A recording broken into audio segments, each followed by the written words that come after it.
बरगाग्रा गुदि फरायसालिनि मोनसे बाख्नायजाथाव आरो गोग्गाथाव खौरां।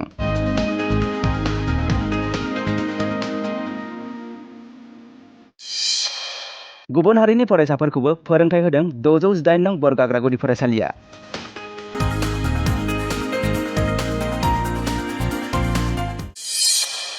जाय समाव बर' बिजोङा थैनायनि लामायाव बे समावनो गुबुन हारिनि फरायसाफोरा बर' बिजोङाव सोलोंथाय लागासिनो दं।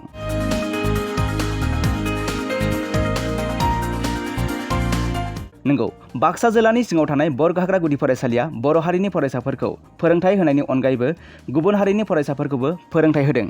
मख'नो गोनांदि जाय समाव बर' बिजोङा थैनायनि लामायाव बे समावनो आलादा मोनसे थासारिजों बर' बिजोंनि मानदान्दाखौ लांनो थाखाय गुबुन हारिनि फरायसाफोरखौबो फोरोंथाय होनानै बर' हारिनि गेजेराव थुलुंगाखांहोनाय आरो बाख्नायजाथाव हाबा मावदों 618 नं बरगाग्रा गुदि फरायसालिनि गाहाय फोरोंगिरि लीला बसुमतारी बिथाङा।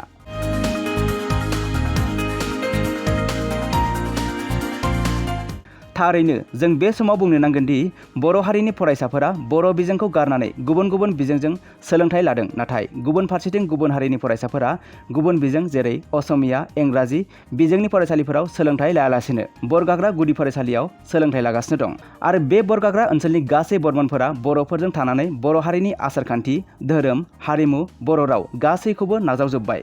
बेनिखायनो बर्मन दिथागिरिफ्रा गाव गावनि गथ'फोरखौ बर' बिजोंजों सोलोंथाय लाहोयो होनना खौरांनि गेजेरजों मिथिनो मोननाय जादों। थारैनो 618 नं बरगाग्रा गुदि फरायसालिनि बर' हारिनि फरायसाफोरखौ फोरोंथाय होनायनि अनगायैबो गुबुन हारिनि फरायसाफोरखौ फोरोंथाय होनाया थुलुंगाखांहोनाय आरो बाख्नायजाथाव हाबा।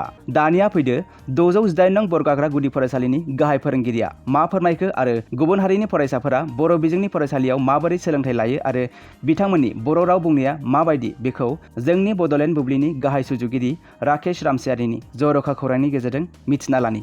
नंगौ, मोनसे जों फरायसालियाव दङ जाय गुदि फरायसालियाव थारैनो रायखांनांगोन जे बे समाव जे बेवहाय गुबुन हारिनि जे सुबुंफोर बे सुबुंफोराबो बे फरायसालियाव गावनि फरायसाफोरखौ होनानै सोलोंथाय लानाय मोनसे मिरुआव दङ।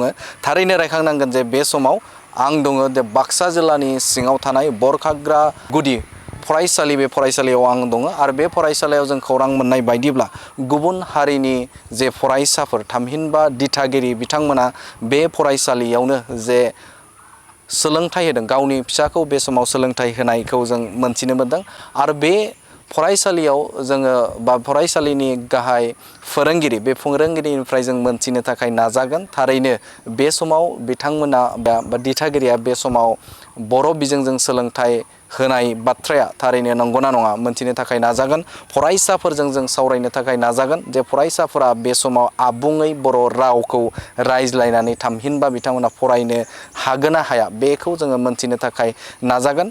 आरो रायखांनांगोन जे जाय समाव बर' बिजोङा बे समाव थैनायनि लामायाव आरो बे समावनो जे मोनसे आलादा मोनसे थासारिजों बे समाव सोलोंथाय मानदान्दाखौ गोजौ फारसे लांनो थाखाय खामानि मावनायखौ बे समाव नुनो मोनदों। आरो जायनि थाखायनो ओनसोलनि रायजो राजाफोरा बिथांमोननि बा बे फरायसालिनि जे थासारिखौ नोजोर मोना फोरोंनायखौ मोजां मोननानै बे समाव गुबुन हारिनि जे फरायसाफोरखौबो बा गुबुन हारिनि सुबुंफोराबो बे समाव बे बरगाग्रा गुदि फरायसालियाव गावसोरनि फिसाफोरखौ सोलोंथाय लाहोनायखौ बे समाव नुनो मोनदों।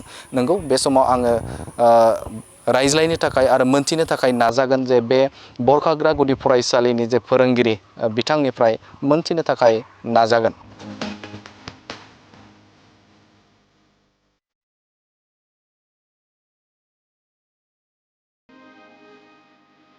जों खोनानो मोनदों बेवहाय गुबुन हारिनि जे फरायसाफोराबो बेवहाय सोलोंथाय लाफैदों।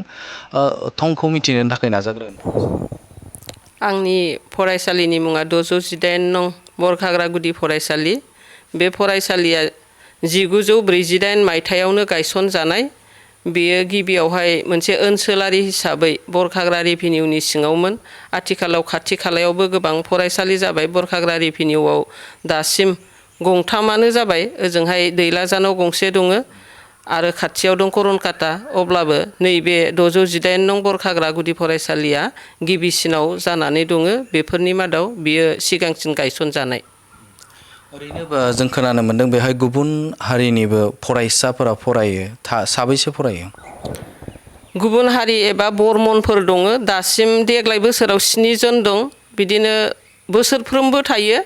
थांनाय बोसोरावबो दंमोन बिसोरो 6आव थांबाय आरो बिदिनो गोदान फैयो देग्लाय गोदानैबो 4 फैबावदों बिसोरखौ लानानै दा 7 जन जानानै दङ बरमनफोरा बेनिफ्राय खाथियाव सिगाङो दिहिरापाम एमभि फरायसालियाव असमिया मिडियाम दङमोन बहाय साफा सानै फरायहोयोमोन नामाथाय किन्तु आथिखालाव दिहिरापाम एमभि फरायसालियावबो असमिया मिडियामा गैलियाखाय दानिया खाथियाव थानाय असमिया मिडियाम स्कुल सिमलायाव थाङोबा थांनो हायो किन्तु जोंनि बे ओनसोलाव थानाय एबा गामियाव थानाय गासिबो बरमनफोरा जिहेतु बर' बायदिनो जाजोब्बाय बर'फोरजोंनो जेब्लायबो थानानै बर'नि आसार खान्थि हारिमु धोरोम बेफोरखौबो बिथांमोना नाजावबाय रावखौबो नाजावबाय आरो बिनि थाखायनो बिथांमोना दासिम गासैबो गाव गावनि गथ'फोरखौ बर' मिडियाम फरायहोयो जोंनि बर'खौनो रावखौबो धोरोमखौबो अनसायजोब्बाय बिनि थाखाय बिथांमोना जोंजों समाजाव गोजोनै गोरोबनानै दासिमबो संसार जानानै दङ।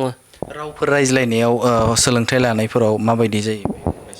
आं दासिम जेबो उसुबिदा मोनाखै बिसोरनि बिबै बिबौफोरा गावसिनि बरमन रावखौ रायज्लायो नाथाय दासिम जिखिनि बे गथ'फोरनि बिफाफोर बे बिफाफोराबो गासिबो बर' मिडियाम फरायखाजोबनायमोन आरो बिमाफोराबो बांसिनानो बर' जाजोब्बाय खायसेफोरा गावसिनि बरमनफोरखौ लाबोदोंब्लाबो नाथाय हाबानि उनाव बिथांमोनाबो दख'ना गाननानै बर'सो जाफैफिनजोब्बाय बेखायनो जों जेबो उसुबिदा मोना फोरोंनायाव जों जि रायज्लायो जि बुङो गासिबो बिसोरो बुजि मोनजोबो। ओरैनो माबायदि दा जाखिनि 7 जन फरायसाफोर दङ सोलोंथाइ लानायाव बै जोंनि जिखिनि थाखानाय बर'फोरजों बेजों रुजुनायाव माबायदि?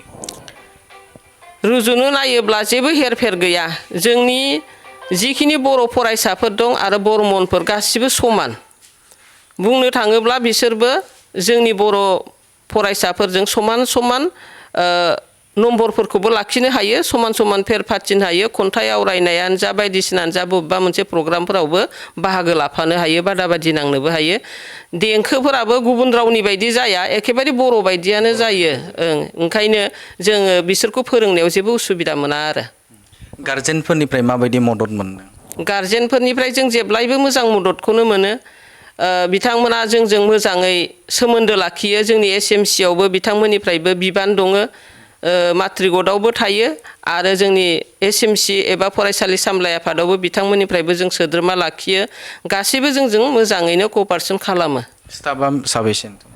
स्टाफआ बुंनो थाङोब्ला दा बेवहाय स्थायि हिसाबै आं हारसिं दुखुनांथाव बेनो फैजेननायनिफ्राय आङो बेवहाय हारसिङैनो नाथाय एडजास्ट सासे लोगो मोनदोङो जोबोद गोजाननि बिथाङा थेवब्लाबो सानफ्रामबो रेगुलार जायो आं साबायखर बावो बिथाङा टाइमावनो सफैयो गोजाननिब्लाबो दा बिथाङा जोबोद गोजाननिब्लाबो नाथाय जोंनियाव रेगुलार नङा नालाय ओंखायनो माब्लाबा थांफिनगोन बायदि साननाय एबा जोंहा फैयो मानो होननानै बुङोब्ला जोंनि फरायसालियाव इसिबां फरायसाफोर दं बुंनो थाङोब्ला 57 जन फरायसाखौ सामलायनाया सासेल' फोरोंगिरिनि थाखाय जोबोद उसुबिदा आरो बेखायनो जोङो अफिसाव थांनानै फोरोंगिरि बिहैबाय थायो अब्लाबो जों अफिसनिफ्राय दिनैसिम रावखौबो फोरोंगिरि बिदि स्थायि मोनाखै आरो बे एडजास्ट फोरोंगिरिखौ लानानैनो आङो दा जोंनि फरायसालिखौ सामलायगासिनो दङ। नंगौ बेनो जादोंमोन नैबे बरखाग्रा गुदि फरायसालिनि गाहाय फोरोंगिरि बिथांनिफ्राय जों गोबां बाथ्राखौनो मोनथिबाय फरायसाफोरनिफ्राय जों मोनथिनो थाखाय नाजागोन जे फरायसाफोरा बे समाव माबायदि सोलोंथाइ लागासिनो दं बे थाग्रा खथा बे खथायाव थांनानै मोनथिनो थाखाय नाजागोन बिथांमोना जा फरायसाफोरा जे बर' रावखौ मोजाङै रोंगोन ना रोङा बे फरायसाफोरनिफ्रायनो मोनथिनो थाखाय नाजागोन। दे मा मुं?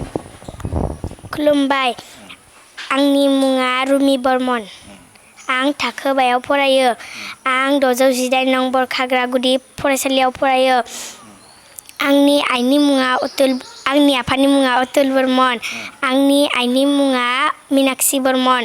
मीनाक्षी बर्मन ना नों बर'खौ मोजाङै फरायनो रोंगोन ना रोङा? रोंगौ ना दे अब्ला फरायना खोन्थालाय। आसामा जोंनि समायना जोबनो गैया गुननि भारतनिनो सान ओंखारा रायजो सानजा दिगनि अराय जिउ नागिरब्लाबो सान हर बेसेबां गोबां आसामनि बादि मोननो थाङा हासार गोनांहा एसेबां अराय गोजोनथाव सोमखोर आबहावाया नोंनि भारतनिनो सान ओंखारा रायजो सानजा दिगनि बैसागुआव जोंनिनो बिमा मुस्रा जाना गिदिङो मागोआव माइनाव बरायनो सनानि आखाइ फिदिङो दुफांनि मोनाया हाथरखिजों खानाय साजायो आइनि भारतनिनो सान ओंखारा रायजो सानजा दिगनि हाजो हायेन खौसे खालामग्रा जायख्लं बादि नुयो नोंनि रावनि अननायफोरा गोरोबनायनि सायखं लुयो बुरलुंबुथुरनि गुवार रुगुंखौ आं खुलुमनि जोनोम मोनबाय बेयावनो थैनायाबो जाथों बेयावनो आंनि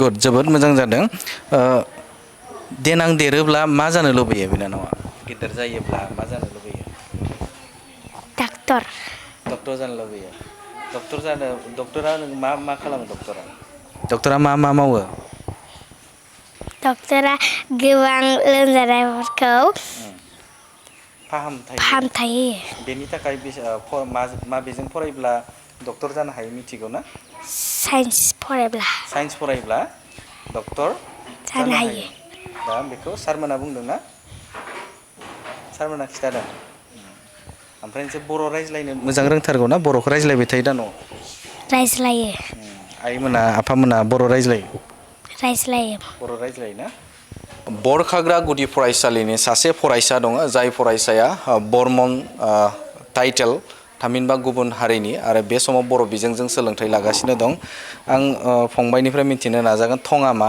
फंबायनिया खुलुमबाय आंनि मुङा उदिप्त बर्मन आं थाखो 3आव फरायो फरायसालिनि मुङा 618 नं बरखाग्रा गुदि फरायसालि ओमफ्राय फोरोंगिरिया मोजाङै फोरोंगासिनो ना बर'खौ बुजिजोबो ना फरायनो हागोन ना हाया हागोन दे होमबा दोंसे मा खन्थाइ ना आवरायलाय अख्रां अख्रां बेसेबांदि अख्रां नाङो बेसेदि मोजां बुहुमा गंसे न' उखुमा बेनिनो अख्रां साना गोलैबाय साला गोलैबाय गालिनबायसो नामा बिफां बिजौनि जारां सान नायखंख्लेबाय थाखोमा थाखोमा बारा बारो गोबारै नाथाय लामा गैया दैसाया बोहैरो गोख्रै नाथाय आथिं गैया नोङो मा जानो लुबैयो देरबा गेना गिदिर जायोब्ला मा जानो लुबैयो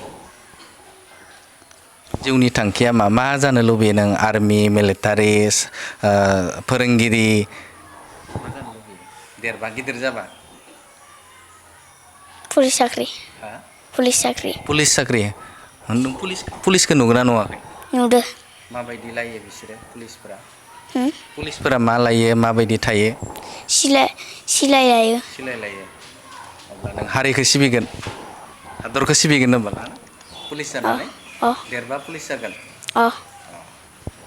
गोजोननाय थाबाय बिनानावमोन दङ मा नाम नोंनिया मा नाम थरायना ज्योति बर्मन आफानि मुङा बाबानि नामा कनकन बर्मन आइनि नामा सिमांस्रि बर' नोंनियालाय मा नाम नोंनि नामा जिबिका बर्मन